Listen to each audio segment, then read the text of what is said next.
The morning began like any other, but the air inside their small hut felt heavier, too still, as if even the walls were holding their breath. Amina rose before dawn, the same way she always did, quietly, gently, with hands that knew the rhythm of love and duty. She stirred the porridge slowly, her eyes distant, her heart restless. The crackle of the small fire filled the silence that had replaced their laughter. When she placed the bowl before Kofi, she waited for him to look up, to smile like he once did. But he didn't. His face was stone, eyes lost somewhere beyond the mud walls. The light from the doorway painted half his face gold, half in shadow, and Amina felt, deep inside, that this was the last morning they would ever share. "Kofi," she whispered, her voice trembling as she reached for the only word that still held them together, "you've been distant. What have I done wrong?" He didn't lift his gaze. His fingers toyed with the edge of the mat, his jaw tight. "You've done nothing wrong, Amina," he said, his voice low but firm. "I just want more than this. I want a better life." Amina froze. The wooden spoon slipped from her fingers and clattered against the floor. Her eyes darted around their small home, the patched roof, the old calabashes, the wall carvings they had etched together when laughter still filled the nights. Every mark on those walls told a story, of shared hunger, of simple joys, of survival. And now he wanted to walk away from all of it. She forced a small, broken laugh. "And I am not enough for that better life?" Kofi finally looked up. His eyes were tired, but they carried something harder, resolve. He stood, slinging a small sack over his shoulder, his silence colder than any answer. "You deserve peace," he said softly, almost as if he wanted her to believe it. "But I deserve more." Those words tore through her chest like claws. She wanted to scream, to remind him of the nights they had held each other through hunger, of the dreams they once built together on bare soil. But her throat refused to open. The silence between them was thicker than tears. She watched as he tied the sack, adjusted his sandals and turned toward the door.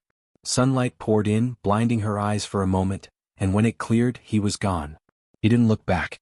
Amina stood motionless for what felt like hours, her body rooted in the same place he had left her. The porridge cooled, untouched. The fire died. Outside, the village was already awake, roosters crowing, children running, women calling out to one another. But inside that hut, time had stopped. When she finally stepped out, faces turned. The neighbors watched with the kind of pity that burns worse than cruelty. Two women whispered behind their hands, pretending not to stare. An old man shook his head. Another woman left by her husband, someone muttered. Perhaps she couldn't give him a son. Amina's heart clenched. She walked past them silently, head held high, though her insides were collapsing. Her shadow stretched long in the morning sun, thin and wavering, like a woman caught between shame and strength.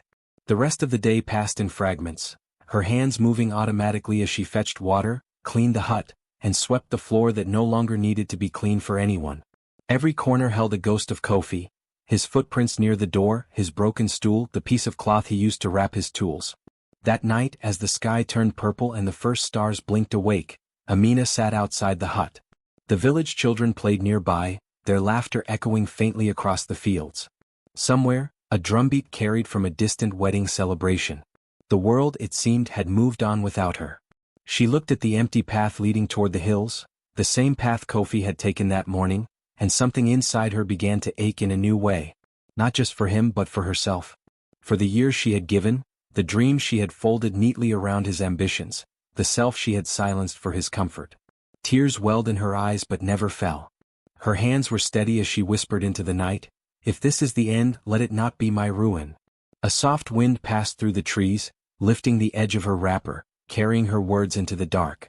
Inside the hut, the small clay lamp flickered weakly, its flame fighting the night. Amina watched it until her eyes blurred, her chest rising and falling with quiet exhaustion. In the silence she remembered his last words, "You deserve peace but I deserve more." She repeated them to herself, tasting the bitterness of each syllable, and then, slowly, she nodded. "Yes," she said softly, almost to herself. "Maybe I do deserve peace." And as she lay down on the mat that night, the earth beneath her felt cold but solid, the only thing left that hadn't abandoned her. She didn't know yet that the same soil she cried upon would one day carry her name farther than Kofi's footsteps could ever reach. But for now there was only silence, and a woman who had been left with nothing but the strength to breathe again. The days that followed Kofi's departure stretched endlessly, each one heavier than the last. Morning still came, but it brought no reason to rise, no voice calling her name, no warmth waiting beside her. Amina moved through the motions of life like a shadow, her laughter gone, her eyes hollow. The once lively woman who used to sing while grinding millet now sat in silence, staring at the fire until the flames blurred into memory. Rumors moved faster than wind. Every corner of the village carried her name in whispers. "He's gone to the city with another woman," they said. Amina must have failed him. Even the women who once shared their meals with her now looked away. Her shame became a thing people could point at. Kofi returned once, briefly. It was the day he sold their small farm. He didn't come to speak with her, only to collect the papers, the tools, the goats, everything that once belonged to them both. Amina stood in the doorway, silent as he moved through the compound like a stranger. When he left again, he didn't take her along. He didn't even offer her a coin to start anew. She had begged him once quietly, "Kofi, at least leave me the hut. It's all I have." He looked at her, then at the hut his father had built and said simply, "It's not yours to keep." That night, as the moon rose pale and distant, Amina sat outside with her head wrapped in her shawl. The air was still. Insects hummed. Somewhere far away a child laughed. It was the sound of a life that still had something to hope for. She sat there until the lamp burned out, until the night folded her in silence. By morning she was told to leave. Kofi's brother stood at the doorway. "You cannot stay here," he said, not unkindly but without pity. "It's not right." So she gathered what little she had, 2 wrappers, a wooden comb, a bowl, and tied them in a small cloth bundle. Her feet were bare. She looked around one last time at the place that had been her world. The tree where she and Kofi used to sit on warm evenings, the patch of earth where she had buried her first stillborn child, the cracked wall that held her laughter once. Then she turned her back to it all and began to walk. The sun was merciless that day, a burning eye that refused to look away. Dust clung to her skin, the road biting at her soles. Each step felt like a question without an answer. Where would she go now? Who would call her daughter or wife or anything but abandoned? By the time she reached her mother's village, her feet were bleeding. Her face was swollen from tears and heat. The children who saw her at the edge of the path whispered, "Who is she?" They didn't recognize her. Her uncle was the first to speak when she arrived. "So you have come back," he said, his tone sharp as a blade. "You left your husband's house. You think this is where you belong now?" Amina stood silent, her eyes downcast. He continued, louder this time so everyone could hear, "A woman who cannot keep a man brings misfortune. You should have humbled yourself." Her mother stepped between them, her voice trembling. "Enough, brother. The gods see everything. Let her rest." That night, as the crickets sang and the air cooled, Amina's mother held her close, just as she had when she was a child. "Let them speak," she whispered softly, brushing her daughter's hair. "Their words will fade like dust. You still breathe, my child. That is your beginning." Amina didn't answer, but for the first time since Kofi had left, her chest loosened.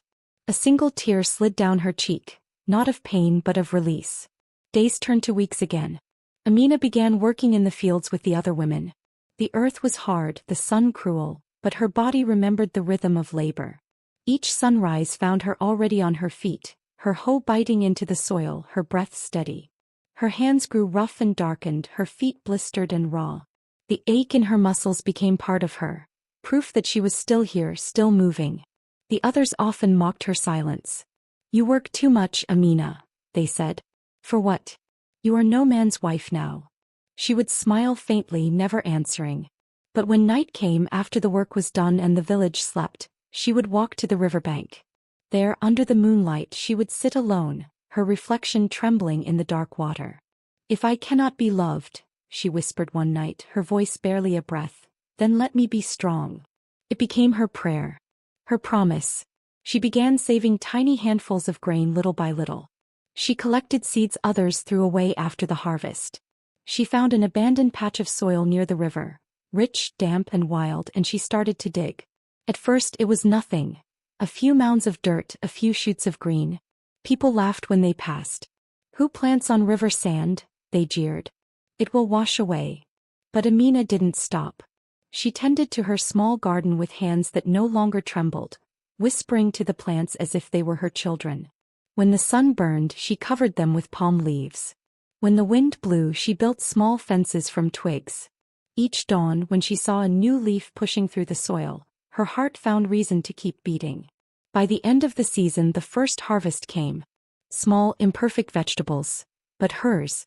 Food she had grown from nothing. She sat by the river one evening, the sky painted orange, her hands covered in dirt and hope. For the first time in many moons she smiled. The pain had not left her, but something new had taken root in its place. Something steady, quiet, and alive. The same earth that had witnessed her fall was now teaching her how to rise. The months crept forward like a slow tide, each one carrying a little more life back into Amina's days. The river that had once seemed to mock her with its endless motion now whispered softly as she worked beside it. The land was changing, and so was she. Her small patch of soil had begun to bloom. At first, only a few fragile green shoots had dared to break through the sand. But she had cared for them as though they were newborns, her hands protecting them from wind and wandering goats. Now there were rows, real proud rows, of green leaves swaying in the light. Every morning, the first light found Amina by the water, her wrapper tied high, her bare feet sinking into the damp soil. She hummed softly while she worked, her voice blending with the rustle of palm leaves above. Sweat rolled down her face, but she didn't mind. The earth was giving back to her what life had stolen, slowly but faithfully. People passing along the road began to notice. At first they mocked her. "Look at Amina," they said, laughing. "Planting on river sand.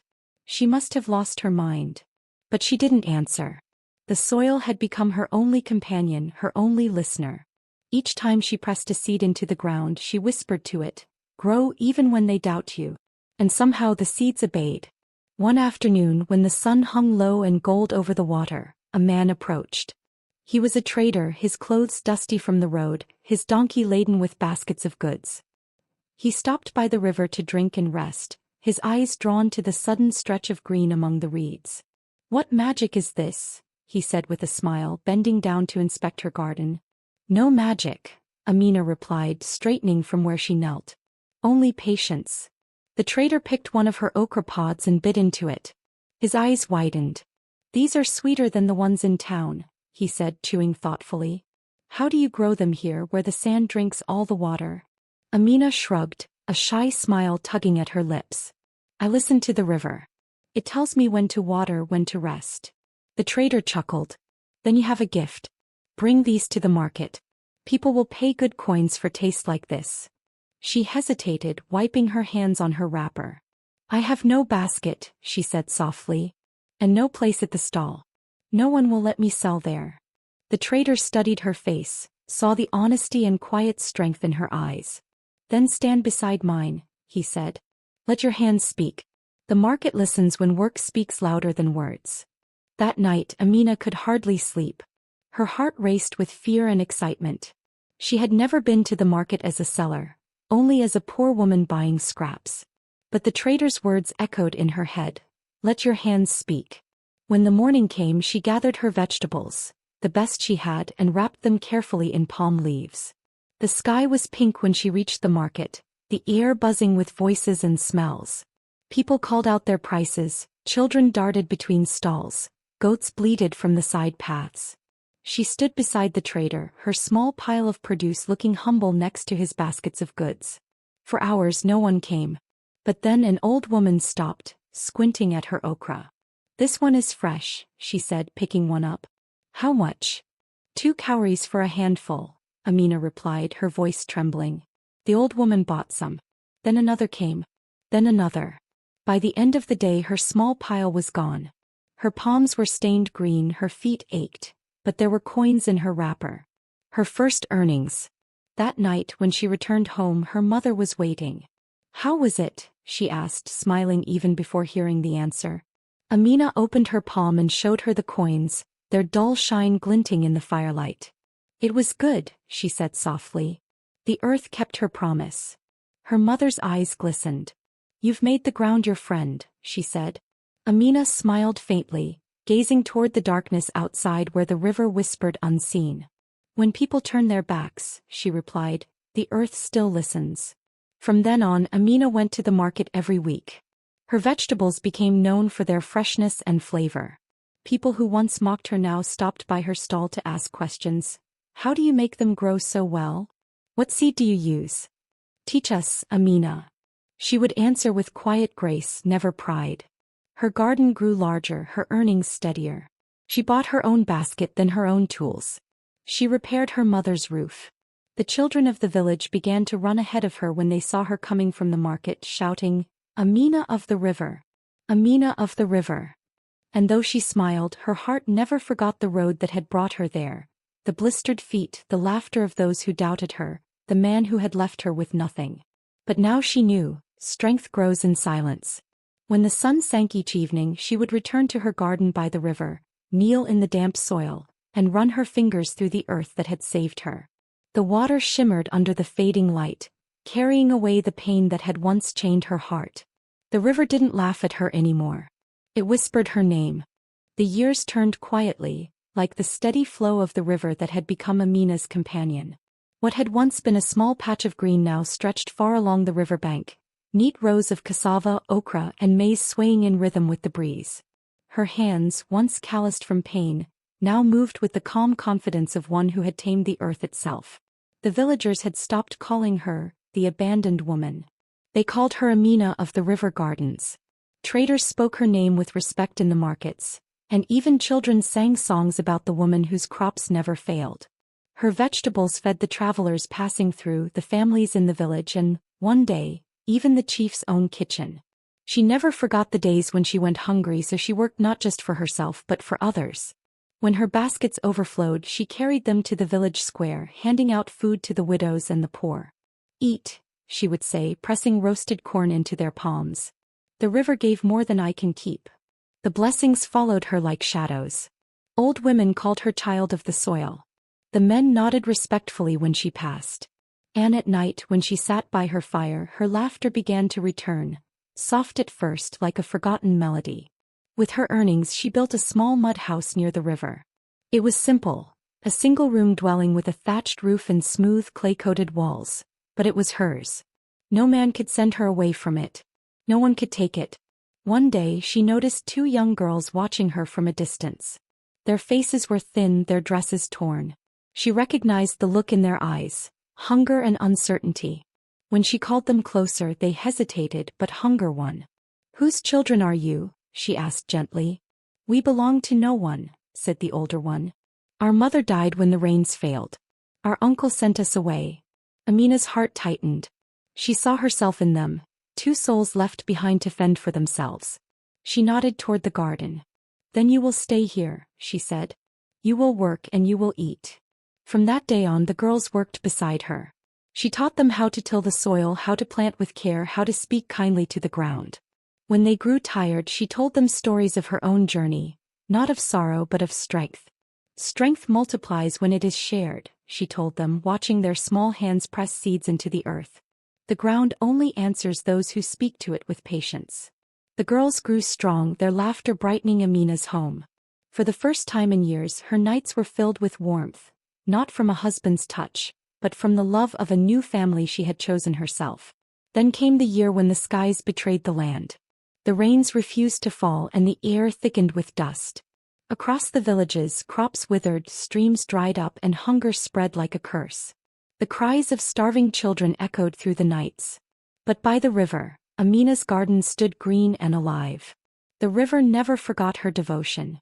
Its steady flow nourished her plants even as the rest of the world turned brown and brittle. People began walking for miles to reach her. Their feet were cracked, their eyes sunken, but their hope was alive. Amina met them at the edge of her field, giving what she could.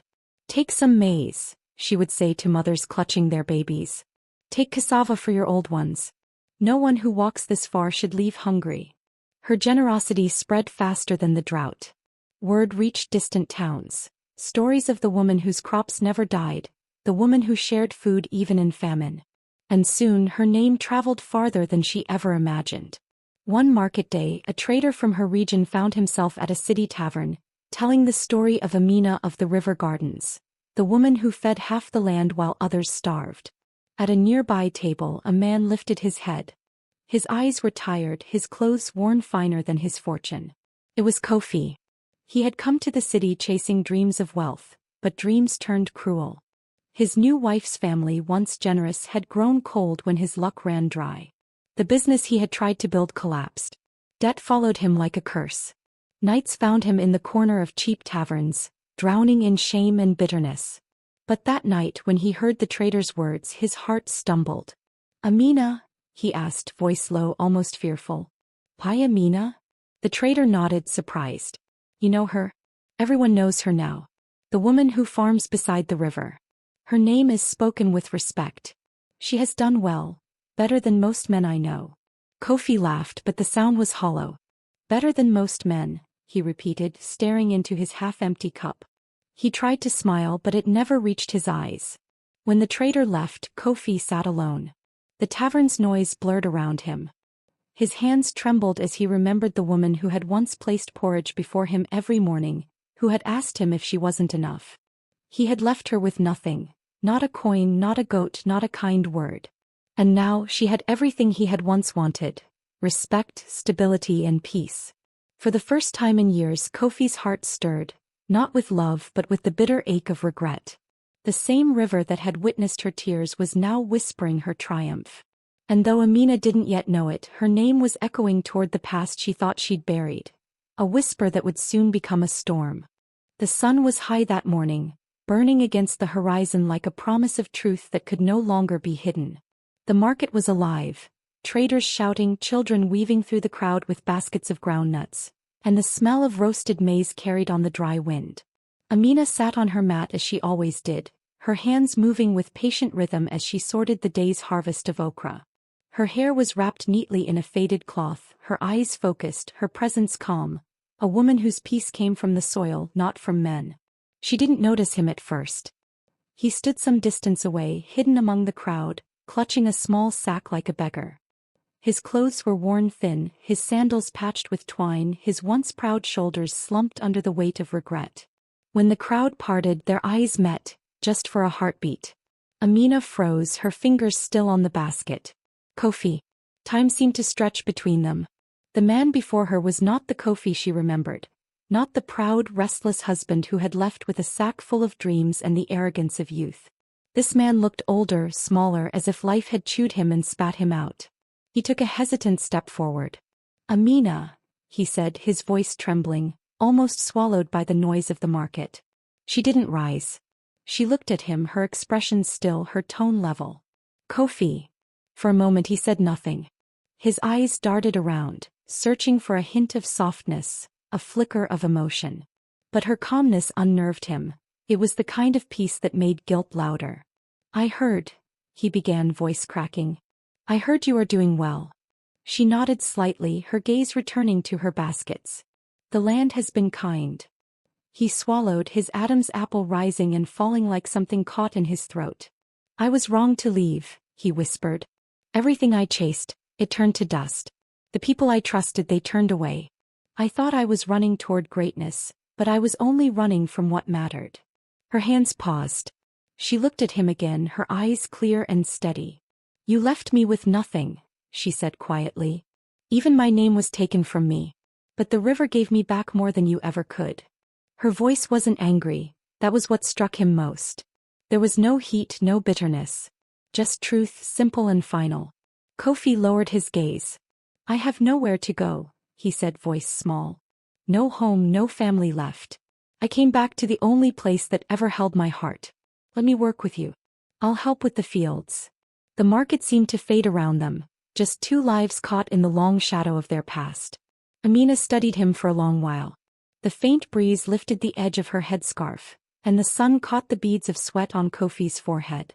She saw the exhaustion in him, the shame, and something else. A man trying to rebuild a soul he had once thrown away. Finally she spoke. "You may rest by the river," she said. "But the garden you abandoned feeds many mouths now. It is no longer yours to claim." Kofi nodded quickly, relief flickering across his face. "Then let me serve," he murmured. And so it was. The next morning, when Amina went down to the river, she found him already there, barefoot, his trousers rolled to his knees, drawing water from the stream. He moved clumsily, his hands soft from years of city living, but he worked without complaint. Amina said nothing. She watched for a moment, then turned to her rows of green, her silence both a lesson and a test. Days passed. Kofi worked beside her from dawn to dusk, his back bent under the same sun he had once thought himself too good for. The villagers noticed, of course they always did. "Look at him," they whispered behind cupped hands. "The man who left her to starve, now bending to her fields."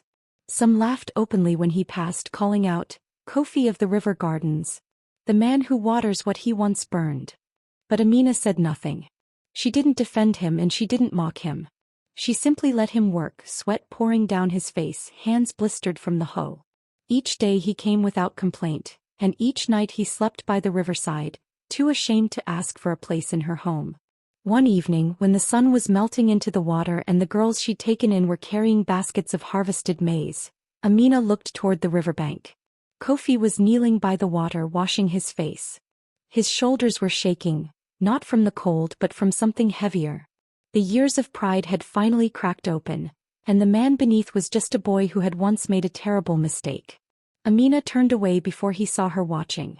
She didn't smile, but there was a softness in her chest she hadn't felt in years. Not forgiveness, not yet, but understanding. The world had its own ways of teaching. Some lessons came through tears, others through sweat. As night fell, the crickets sang and the river reflected the stars. The same water that had carried away her pain now carried the echo of his repentance. He had left her with nothing and now he had come back with less. But she had no desire for revenge.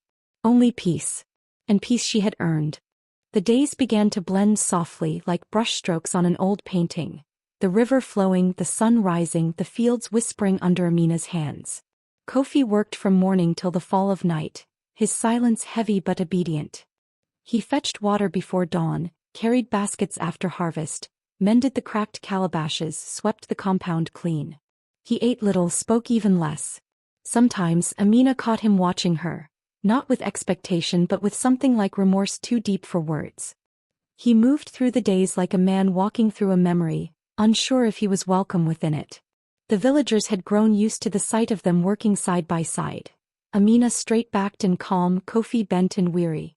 Children whispered when they passed, women nodded with secret satisfaction, and the old men shook their heads as if the river itself had turned time backward. But to Amina the past no longer had claws. It had become a shadow that followed her but no longer touched her. She spoke to him only when work demanded it, short practical words. "Lift that basket. We will plant there tomorrow." Her tone was even, her gaze steady. She neither scolded nor softened. And yet she never shamed him. When others mocked him she silenced them with a look. When he stumbled from exhaustion she handed him water without a word. Her dignity was her power now, quiet, unshakable, impossible to ignore. One evening as the sun dipped behind the trees and the world turned gold, they were packing vegetables into sacks. The air was heavy with the smell of wet soil and far off, thunder rumbled softly. Kofi tied the last sack with trembling fingers, his hands rough and swollen from labor. Amina glanced at him, not out of pity but habit, and saw how thin he'd become. The first drops of rain fell, darkening the earth. Then all at once the sky opened. It was the kind of rain that came without warning, warm and heavy, washing away dust and noise.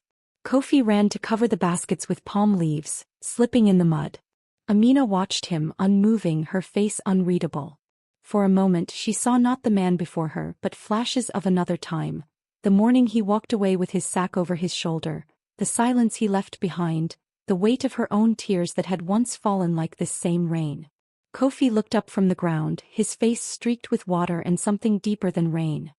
He met her gaze, his voice trembling as he spoke over the roar of the storm. "Do you hate me, Amina?" She blinked slowly, the rain dripping from her lashes. Her voice was calm, steady. "No. I pitied you once. Then I forgave you. Now I simply remember you." The words hung between them, carried by the wind. Kofi's lips trembled. He bowed his head, shame weighing his shoulders down. "Forgiveness," he said softly, "is a gift I don't deserve." Amina's eyes softened just slightly. "Perhaps," she said, her tone almost tender, "but it frees me, not you." For a long time neither spoke. The rain poured, cleansing the dust from the leaves, filling the cracks in the soil. It was as if the earth itself was washing away old wounds. When the storm eased, they stood in silence, the scent of wet ground rising around them. Kofi gathered the last of the baskets, his movements slower now, almost reverent. Amina turned toward the hut, her bare feet sinking slightly into the mud. That night, after the rain had gone and the crickets began their steady song, Amina sat by her small fire. The two girls she had taken in were asleep nearby, their soft breaths steady and safe. The flames danced, throwing flickering shadows against the walls. She stared into the fire, her mind quiet. The crackle of the wood sounded like a voice from long ago, her mother's voice, patient and wise. The ones who wrong you teach you who you are. Amina closed her eyes. She could still see her mother's face, the lines of age drawn deep by years of toil and loss. Those words, once meant as comfort, now settled in her heart as truth.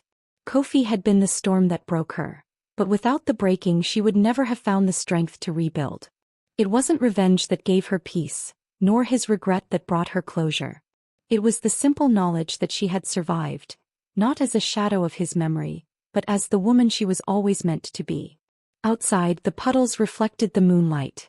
Kofi slept by the riverbank, wrapped in his old cloth, the same river whispering beside him, the same river that had witnessed her pain, her rise and now her calm. Amina fed another stick to the fire. The flames caught quickly, brightening her face. She thought of all the women who had been left behind and yet endured, women who had carried shame on their backs and still stood tall. She whispered to the flames, her voice barely audible, "Forgiveness is not forgetting. It is remembering without bleeding." Her eyes lifted toward the stars peeking through the clouds, and a faint smile touched her lips.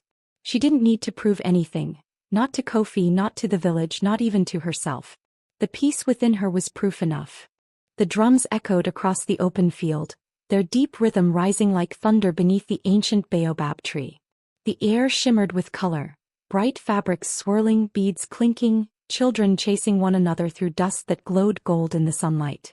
For once, the village was alive not with gossip or worry, but with celebration. Amina stood at the edge of the crowd, her palms damp despite the breeze. The white wrapper she wore clung softly to her frame, and the coral beads around her neck caught flashes of sunlight with every heartbeat. She had been called many things, widow, fool, forgotten, but today they called her Amina of the River Gardens. The name no longer carried sorrow, it carried strength. When the chief called her forward, a hush rippled through the crowd. Amina stepped onto the clearing, her feet steady on the warm earth. Every eye followed her. The women who had whispered about her once, the men who had doubted her, the traitors who had tried to cheat her. Even the wind seemed to still. The chief, tall and proud in his patterned robe, lifted his carved staff high. "Today," he declared, "we honor those who have fed this land. The one who turned the riverbank into life, who showed that the hands of a woman can build what men destroy. We honor Amina." The people cheered loud and long. Some women clapped their hands in rhythm to the drums, others raised their voices in ululation. Old mothers nodded with tears in their eyes, and children, barefoot and grinning, danced in circles around her. For a moment, Amina felt the pulse of the land beneath her, beating with her own. In the distance, standing half-hidden among the traders, Kofi watched. The sun caught his face, revealing the lines that hardship had carved there. His tunic hung loose, his eyes dark with memories he could not escape. He remembered her once, the day he left her broken and crying in the dust, and now she stood crowned in the respect of all. The same hands he had abandoned now fed the mouths of his people. The chief turned toward her. "Amina," he said, his voice booming with pride, "speak to us. Tell us how you found your strength."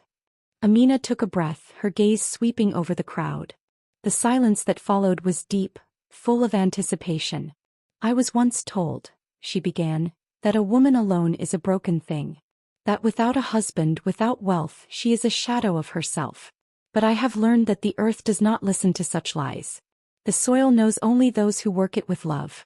The river does not ask who you are. It flows for those who dare to begin again." Her voice carried, clear and unwavering. The crowd leaned closer. "When I lost everything," she continued, "I thought I was cursed. But losing everything was how I found myself. The land became my mother, the river my friend.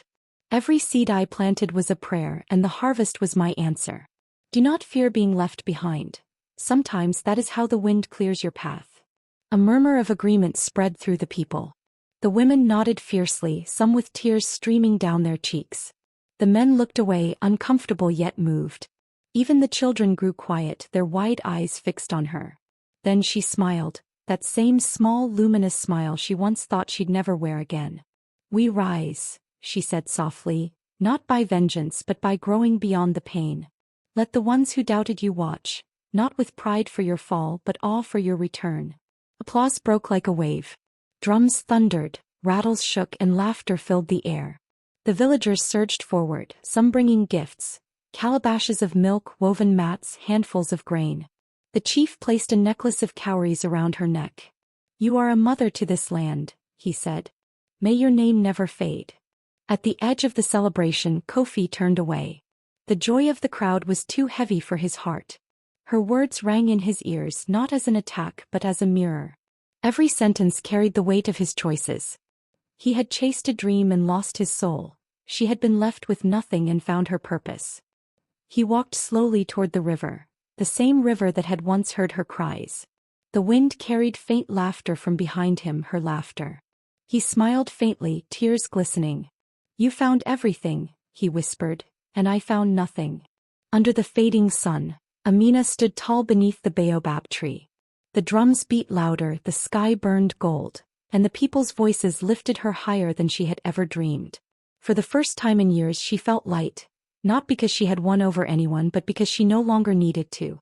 The earth had already declared her victory. The air was heavy that afternoon, thick with dust and heat, the kind that made even the wind too tired to move. Amina was in the garden, her hands deep in the soil, when a faint cry cut through the stillness. She looked up, heart tightening. Across the rows of green, Kofi had fallen, his hoe lying beside him, his body slumped into the earth he once claimed as his. She ran to him, her wrapper brushing through the tall okra plants. "Kofi," she called, kneeling beside him. His chest heaved in shallow gasps, sweat glistening on his brow. Years of hardship had carved deep lines into his face, lines that spoke of regret more than age. I just need a moment," he murmured weakly. But his hands trembled and his breath came ragged. She lifted his head gently and called to the nearby workers for water. One of the girls she had raised ran to fetch some, and Amina soaked a cloth, pressing it to his forehead. His skin burned like fever. Kofi's eyes fluttered open, glassy and full of something she hadn't seen before. Not pride, not defiance, but sorrow. "I wanted to build a life," he whispered, voice barely audible above the hum of cicadas. "I thought you were holding me back. I thought you were my cage." He coughed, gripping her wrist with surprising strength. "But you were my home." Amina's gaze softened, though her face remained calm. "You cannot rebuild what you broke, Kofi," she said gently. "But peace is still yours to find." For a long time neither spoke. The light began to fade, painting the fields in the soft orange of dusk. Distant thunder rolled beyond the hills, the promise of rain. She felt his hand relax in hers. "You still speak like the woman I once loved," he said with a faint smile. "I am the same," she replied quietly. "Only wiser." His eyes closed and he drifted into an uneasy sleep. Amina stayed beside him until the stars began to prick the sky. When the wind picked up, she covered him with her shawl and sat watching the slow flicker of fireflies over the riverbank. It was strange, she thought. The man who once left her in the dust now lay helpless on the soil she had made bloom. By nightfall, she and one of her girls helped carry him to her hut. Inside, the air smelled of herbs and smoke. She laid him on a mat and covered him with a light blanket. His breathing was shallow but steadier. On the small wooden stool beside him, she placed a bowl of soup, steaming, simple, nourishing, and beside it, a folded note written in her careful hand. "Rest. Tomorrow we plant again." When Kofi awoke later that night, the room was dim, lit only by the flicker of the fire. His eyes moved slowly across the space. The clay pots, the woven baskets, the little details of a life built from nothing. He reached for the bowl, his hands shaking. The soup was still warm. He read the note once, then again, tears tracing down the sides of his face. He pressed the paper to his chest, whispering, "You owed me nothing, and yet you give me peace." Outside, Amina sat beneath the stars, her body weary but her heart strangely light. She could hear the faint crackle of thunder in the distance, Smell the promise of rain drifting from the horizon. Forgiveness, she realized, wasn't always about words. Sometimes it was a bowl of soup left by the bedside of someone who didn't deserve it. The night deepened. The frogs began their songs near the river. Amina closed her eyes, remembering the girl she once was, afraid, abandoned, hungry, and felt a quiet pride for the woman she had become. In the hut, Kofi stirred restlessly, whispering her name in his sleep, not in pleading but in gratitude. For the first time in years his face softened. And as the rain finally began to fall, soft and steady, it washed through the village, through the fields, through every wound that had ever bled between them. Amina sat still, letting the raindrops kiss her skin. Mercy, she thought, is not weakness. It is strength, the kind that grows even in broken soil. That night, under the low rumble of thunder and the whisper of the river, the story between Amina and Kofi found its quiet ending. Not in love reborn but in peace restored, two souls finally free from the weight of what had been.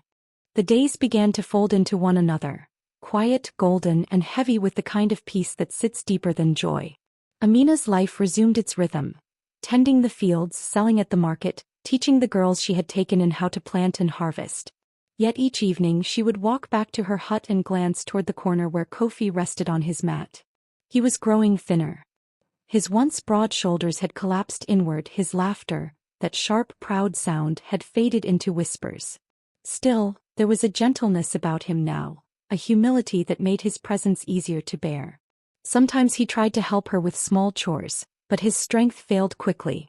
Rest, she would say. The land does not forget your effort. He would smile faintly, eyes lowered. The land remembers you more kindly than I ever did.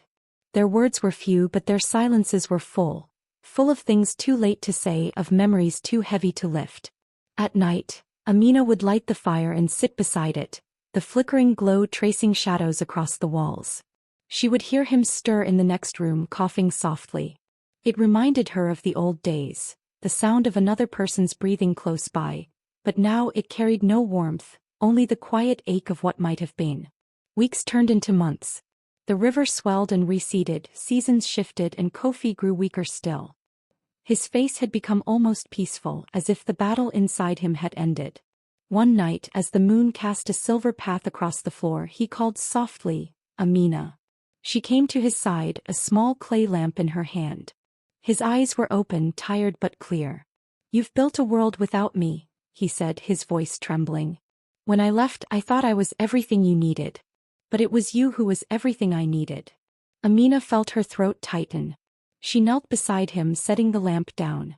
"It took both our losses to teach us that," she said. He gave a fragile laugh, more breath than sound. "You were always stronger. I see that now. I see everything now." His gaze drifted toward the shadows. "Will you forgive me one last time?" Amina took his hand, thin, trembling, warm. "You are already forgiven," she whispered. "Long before you asked." A faint smile touched his lips. "Then I can rest." She sat beside him until his breathing slowed, her hand never leaving his. Outside, the night was calm, the whisper of the river, the low hum of crickets, the rustle of leaves. When the first light of dawn crept over the horizon, painting the world in pale silver, Kofi's chest rose one last time, and stilled. The air in the hut seemed to stop moving. Amina closed her eyes and bowed her head. There were no wails, no cries, only the sound of her quiet breathing and the soft crackle of the dying fire. That afternoon they buried him by the riverbank, the same river that had once mirrored her tears, that had carried her sorrow away and returned her strength. The villagers gathered, standing in solemn silence. Amina did not speak, she only watched as the earth covered him, grain by grain. When the last handful of soil fell, she stayed behind. The others drifted away, their voices fading into the hum of the afternoon. She stood alone, the hem of her wrapper brushing the wet grass. Mist hung low over the water, moving like breath across the surface. She knelt, pressing her palm into the soil. "You have your peace now," she murmured. "May the river carry you gently." For a long time she stood there, unmoving, the world quiet except for the murmur of flowing water. The same river that had once seen her broken now watched her whole. Amina's heart was heavy but not shattered. The tears that came were not of grief but release, soft, clean, and final. She wept not for the love she had lost, but for the years they both wasted in pride, for the tenderness they had buried beneath ego and silence. When she finally turned to leave, the sun was breaking through the mist. Light spilled across the riverbank, catching on the ripples, turning them to gold. She paused once more, whispering to the wind, "You left me with nothing, Kofi. But in losing you I found everything I needed." Then she walked back toward her fields, her back straight, her steps steady, the earth beneath her feet rich, alive and forgiving. That morning, as the river flowed quietly behind her, it seemed to carry away not sorrow, but a story finally at peace, one written in pain but ending in grace. The years folded over Amina like soft waves on a quiet shore. Her hair grew streaked with silver, and her back, once bent under labor, now carried the grace of calm wisdom. Her gardens stretched farther than they ever had before, long green veins running along the riverbanks. The soil, rich and loyal, seemed to honor her devotion. Each plant rose as if it too knew her story, of loss turned into life, of pain transformed into purpose. In the mornings before the village stirred, Amina would walk barefoot to the river. The mist still clung to the surface, gentle and white, and the water whispered like an old friend. She would crouch by the edge, dip her fingers in and murmur a prayer, not for herself but for all women who had been broken and still chose to stand. The villagers began to speak her name with reverence. "Amina," they would say, "the one who rose from dust and built life from river sand." Her story became a lesson passed between mothers and daughters. When a girl was heartbroken, her mother would hold her close and whisper, "Remember, Amina, strength is not in keeping what you have, but in surviving what is taken." Children ran through her gardens, learning how to plant, how to water, how to respect the rhythm of the earth. Amina laughed with them, her voice softer now but still carrying that steady strength that made people listen. She took in more orphans over the years, children left behind by drought or misfortune, and they called her Mama Amina of the river. Traders came from distant places, hearing of her miraculous crops that never failed even when the rains forgot. They brought gifts, woven baskets, fine fabrics, salt from the coast. But what they took back with them was not just her advice on seeds and soil. It was her story. They spoke of the woman whose kindness had survived betrayal, whose heart had grown instead of hardened. Sometimes when they left they would say, "Her garden is full of vegetables, but her soul is full of gold." The chief himself came to visit one season, bringing a group of young women to learn from her. He found her by the river, kneeling beside her plants, her hands deep in the soil. "Amina," he said, "your name carries farther than the wind. You have become more than a farmer. You are our teacher." She smiled, brushing her hands on her wrapper. "I am only a woman who refused to die before her time." That year at the harvest festival they sang her story. The drums began slow and steady, and then the women's voices rose, strong and proud. He left her with nothing, but she planted the earth with her pain. He sought gold in others, but she grew kingdoms from rain. The rhythm echoed through the night, a song of rebirth. Even the young men who once mocked women for their tears, now clapped and danced, honoring her strength. Children carried small baskets of vegetables, chanting her name as they circled the fire. Amina watched from the edge of the crowd, her eyes shining with quiet tears. She thought of Kofi, of his laughter, his mistakes, his final peace. And though time had softened every sharp edge of the past, she still felt a pang of tenderness, not for what they were, but for what they could have been. When the moon hung full above the village, she whispered a prayer. May no woman ever need to lose everything just to find herself. The years turned again. The girls she had raised became women, wives, and leaders. They carried her lessons into their homes, into their own fields. They said, "Do not fight to be seen. Grow until they cannot look away."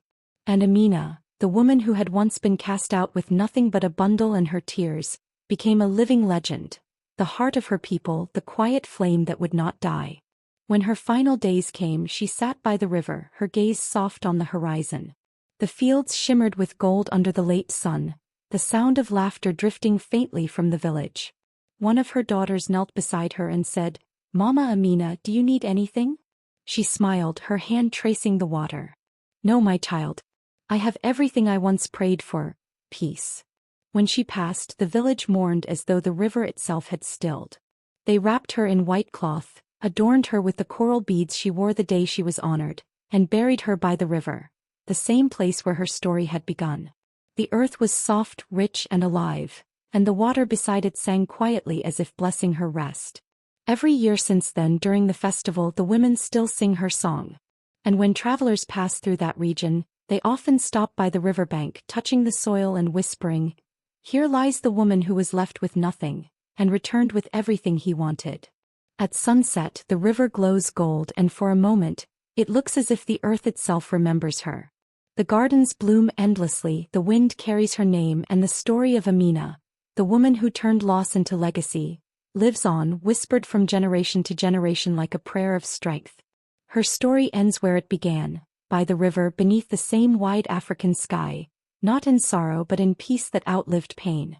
And in the soft hum of water and wind her voice still seems to say, "Sometimes the greatest victory is not in what we win, but in who we become when we lose."